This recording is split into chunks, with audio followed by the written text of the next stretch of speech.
Hello, welcome. I'm Pauline from PQW and... I'm Joey from PQW. So we're here to get you started with a great lesson plan that we've got for you. It's going to come to you of a Tuesday, and you want to let people know what our title is, Joey? It's called Toots on Tuesday. So Toots is for tutorials. Tutorials, that's right. Tuesday is for Tuesdays. So it's going to come to you every second Tuesday. Every second Tuesday once we get going. Yes. So what it's all about is Joey's new to our team at PQW. Joey has been a dressmaker and seamstress for many, many years, making all of her own garments, but she knows nothing about quilting. No, that's right? That's correct. So we decided we'll take Joey and all of our viewers on a journey and teach you right from a very, very beginner all about patchwork and quilting. Absolute basics we're starting with. Right. So the idea is for Joey to learn as you can learn. And Joey's, I would imagine, as we progress through, you'll be asking lots of questions of me. I certainly hope so. Good. Because I have lots to learn, so... And there's lots of questions that will come because they're just natural questions, but it's you know, you might come up with a question that I would never have thought of answering because I've not got people asking those questions when we're on camera. Exactly. But having somebody doing it with us, I think we're going to get that interaction nicely. So we're going to start this first lesson with showing you how to choose your fabrics. And I notice you've been in my drawers.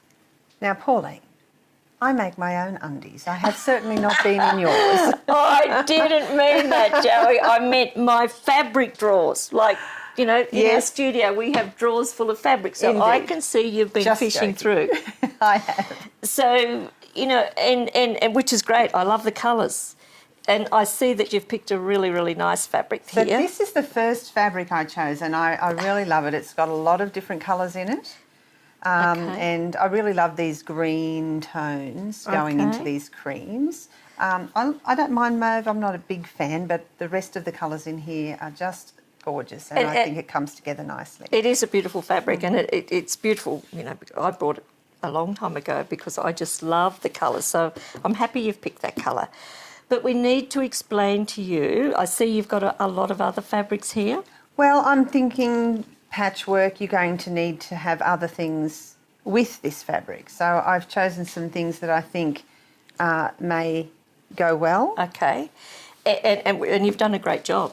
Thank you. You've done a great job. Thank you. Do I get a gold star? I think you might. Oh, one gold star. But let's see how they work together first. Okay, okay. You know, you may earn some gold stars, you may not. You may get some taken away from you. Let's see how it all progresses. But so how do we know? How do we know what goes well? I know that these colours all seem to be represented within here, but how do I know what's going to work in a patchwork situation? And that's a very good question. And that is one of the major problems with so many people, and I was one of those when I first started. The fear of getting your colours right is a real challenge. You know, because fabric's expensive, because we here at PQW, and I do strongly recommend it, we only use top quality fabrics. I don't want to put all the time into even a cushion or a table runner, and particularly a quilt, if my fabrics are not of high quality. So that's the number one rule for me, is make sure you invest in the right quality fabric, because some are rubbish. And how do you know? How do you know? There's a lot of ways to know, but one of the good ways to know that I've found, and you know, like this is my theory, is a lot of the good quality fabrics always have colour bar across the selvage. Now, I believe that when the designer presents to the fabric company that they want to work with, the designer would possibly send the graphics of their art to that company. And then I believe that company would then do some strike-offs to get the colour and everything right for the designer to be happy with it. So I kind of probably think that when they do the strike-offs, which is done on a cheaper quality fibre, I would think, they possibly don't put the colour bars on. But when the designer is happy with it, and it goes to actually the manufacturing of the fabric, the colour bars come on it. So these are the dyes that are in the fabric itself. So you did earn a gold star that time, because that is exactly what they're there for. And I find a lot of cheap fabrics never have the colour bar on them, and that's how I identify. You know, we want something that's a nice thread count. It's like buying your sheets. You know, you buy something that's really low thread count with your sheets or your linen, they're not nice to sleep on. Yeah.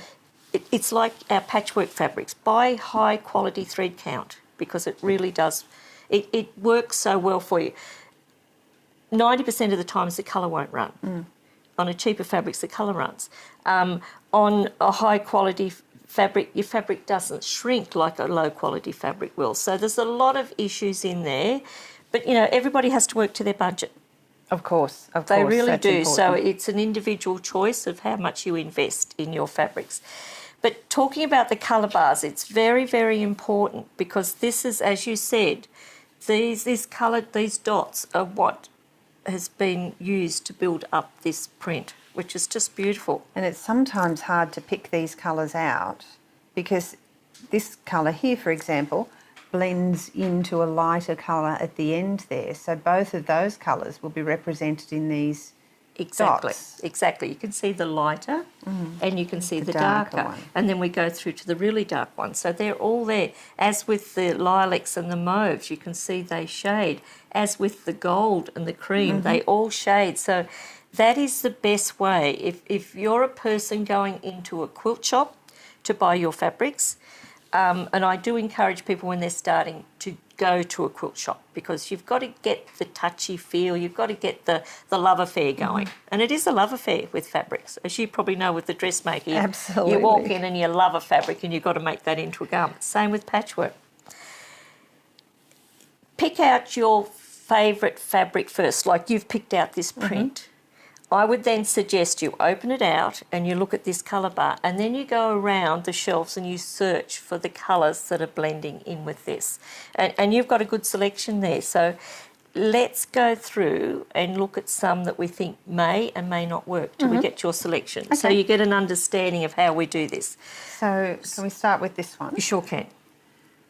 So I'm seeing here that this is quite similar. This green is quite similar to that one there. Perfect. Perfect. Maybe a bit between those two. Yes, which is okay. Any shadings in between work. But the thing I see here is this red. And I don't see it anywhere in here.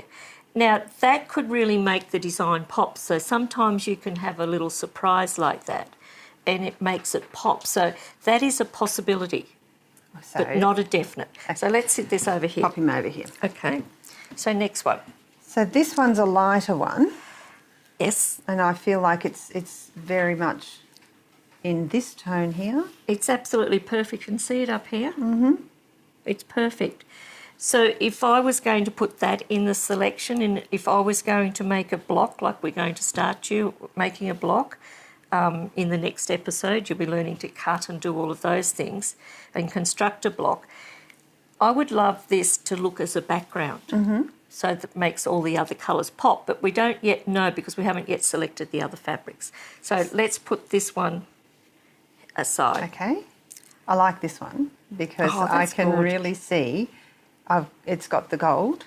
Absolutely. And it's got the green. Absolutely. It is absolutely perfect. I think it's going to really pull things out of there. It's got a little bit of brown shading in it, where etched with the gold.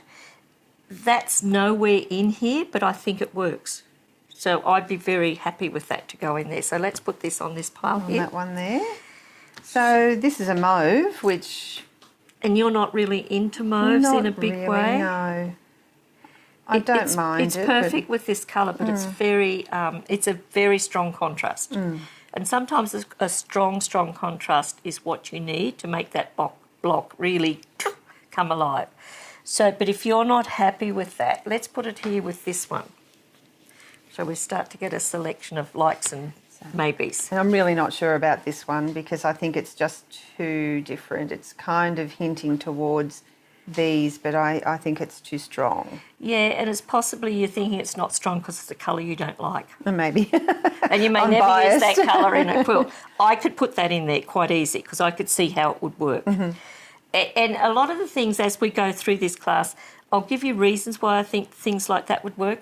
Like if we put a big triangle into a quilt in a block, a plain fabric like this, once we quilt it, could look amazing because we could quilt it with a different colour thread. We could quilt it with a gold thread or something like that. That's interesting. So, you know, and you'll learn these things as we go through, and we might switch some things out that we decide now as we work through the lesson. We might cut out all these fabrics and one doesn't work. And you're back to the drawing board? Back to the drawing board. So this is a possibility down the track. So we'll pop it over there. Pop it over just here. in case. What about this one? I'm going to say no straight away. It has a little gold, I'm seeing, but really the greens, they're not compatible, are they? The greens possibly are. I think it's this tealy, turquoisey colour that possibly just, it doesn't do it for me. Oh, okay. But if you like it, we could try it. We'll throw that one away. Okay. Another mauve. Yeah, another mauve, but I like this one. It has that little gold fleck through it, so we're carrying a theme. Okay, and I think that's what's happening here, what I can see happening, because this one here's got the gold around it, which is the attractive part of that. You've now like two others that have gold in it, which is great because you're keeping, I don't think they're from the same range of fabrics, but they work well together. So, and if you like that mauve over these other two mauves, that would be your pick.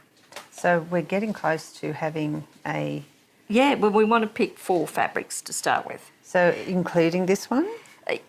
Yes. So we have 4 there. We have I had 4. a few more here that I pulled out of let's have a quick look your at them. drawers. So here's another gold one. You're after a really gold. You're going gold because you want gold stars, don't you? I like my gold stars.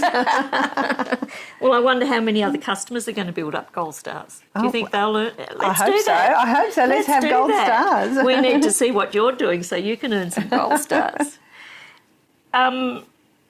You could use that as a background, but I think there's going to be a very strong contrast that you may not like as in your first block. And now looking at it with these ones, it's too yellow to me. Yeah, that's a very good point. Even though it's showing up here, I think I would overall, reject that. Yeah. Chuck that away. And that one works. That works because... So that's less of the yellow. Yes. But what do you feel about this tanny, muddy? I think it kind of looks dirty, especially if we put it with these. Yep, you're right. It just looks like, oh, I've got to wash that. Yeah, exactly. Throw that one away. Okay. And you've got some prints. What do you think about that? Too white, I think. I think you could get away with that, but I think it's too busy a print, particularly if we use it in the outside pieces in the background. Because we have fairly busy prints already. Yes. Okay, that one's out. Out. Out it goes. No, this is out. Oh, that's good. I like that. That's good. Now, and this is good that you've put this in, because as a beginner, I probably would not suggest this one. Because when we cut out our triangles in the block you're going to construct in the next lesson, or the lesson after, whenever we get to that, this is very directional. Oh, I see. So you would have to be, as a beginner, so careful the way you cut this out. So it's a good choice for colour. Absolutely. But perfect. for somebody who's starting out, it's probably best to avoid. Yeah, and like we'll cut some of these out and apply it in the block when we construct this, and we'll explain and show you what it looks like in the position I would think it would go in, how it spoils the overall effect. So I would say we're going to keep this one in our little collection. We will use it, but it possibly won't go in the project. It might get rejected. But it might come in as a sashing or a border or a binding. It would be nice as a border. It would be perfect as a border. As long as you cut it well. Exactly, which means if you cut it with the design, you need to buy a lot more fabric. But it could be perfect for the binding, because this cut on the bias as a binding could look fabulous. So we're going to keep that in the collection. Excellent. And I know I've got a lot more of this fabric, so I think it will end up in the project, but not in our blocks to start with. So let me just show you now, Joey. We've got your fabrics, I think. Are you happy with that? Well, yes, I like what we've done. So is there some sort of a rule about the tones that you use when you're trying to put something together? Are you trying to get a balance of something? It's another great question. Another great question. Oh, another gold star. Come on, we can't have too many in the first class. But the thing is, we look for a light, a medium and dark because we really need to get the eye dancing across the project. We want to have colour balance. Mm-hmm. We want to have print balance. Now, I think you've done a pretty good job here with print balance. You haven't got anything that's going to scream out, that's going to get aggressive with each other, as we say. But we've used our colour bar to get the balance of colour to help us, but now we need to see whether we've got enough light, medium and dark. So this is where we bring the colour balance tool in. This is a little tool that we've put together here at PQW. So what can it possibly do? It's just red. It's red, but it does filter the colours for us. So if we put this over the top, let's go back to this one. So when we look here, can you see by looking through here? I can see that there's light. Yes. Medium and dark. Exactly. So in that print, we've got our lights, mediums and darks. We've pulled those colours through. When we put this on here, can you see what's happening? Yes, yes. We've got our light. Yes. This is a medium, and I think this is a light as well. And our dark is in this really, this one here works between the medium and the light. So it's going to be okay. And this is definitely your dark. So this is a great little tool. It's got the little heart in it. You know, that's a love heart because we love quilting. Because we love it. But it allows us to look at the colours. So you can see without the filter. So I can put this heart here and I can see all my colours through the heart, but I can filter them here. So that's why the heart's in them, as well as you can hang it up and do all sorts of things with it. But I find this is an excellent tool. This is what's got me through most of my quilts. When I open these drawers and start to choose the fabrics, like fabric drawers, when I do that, I often throw them out on the table. This is the first tool I pick up. So this would be a beginner's tool that I think is really necessary for you to have. So you need to start to get your tool collection together. I do indeed. But that'll be number one. Yeah, number one. But each lesson will cover a specific topic. So next lesson, I'm going to introduce you how to fold your fabric, how to cut, fold and press. That's very, very important. We don't want wastage, okay? It's too expensive to waste. How to use your rotary cutter properly and what would be the right cutter for you to use. How to use your rulers. So we'll cover that. And then in the third lesson, we're going to actually cut out a block using templates. Sounds like fun. Sounds like fun. So, and we'll then, as we go through, we'll build the blocks at the sewing machine so you get to learn how to match your points perfect, how to press your seams so that everything sits together nicely and how you can build your block to the right size. Then we'll take you on the journey of teaching you to quilt each block. And then in the end, we'll teach you how to join it together in different quilt as you go techniques. And make a whole quilt. Well, we don't know whether we'll get a quilt built or whether we'll build individual cushions, individual blocks, how we'll build table runners. We might do all sorts of things. We'll just explore as we go along. It's whatever you want to learn. And we'd love our viewers to put in the comments section or email us what you would really like to learn and any questions because you've asked some good questions. I might not have all the questions though. That's right. It depends on individual experience, doesn't it? Some people might have completely different questions to exactly. what I have. And like I struggled because I basically taught myself and I made every mistake in the book. But learning how to fix those mistakes has helped me be a better quilter. So hopefully I can help you not be challenged with a lot of those mistakes by teaching you the right way to start with. So sounds fantastic. Welcome to our class, everybody, and we hope you're going to join us every second Tuesday for Toots on Tuesday. So we'll see you next time. Bye for now. Bye. Now, before you pick it up, I want you to have one of your fingers between the two layers. Because this is going to allow you to adjust the grain line Like on the this? fabric. That's it. Like this? Now, Joey, where am I? I can't help it if you're short. short. I'll stand over here.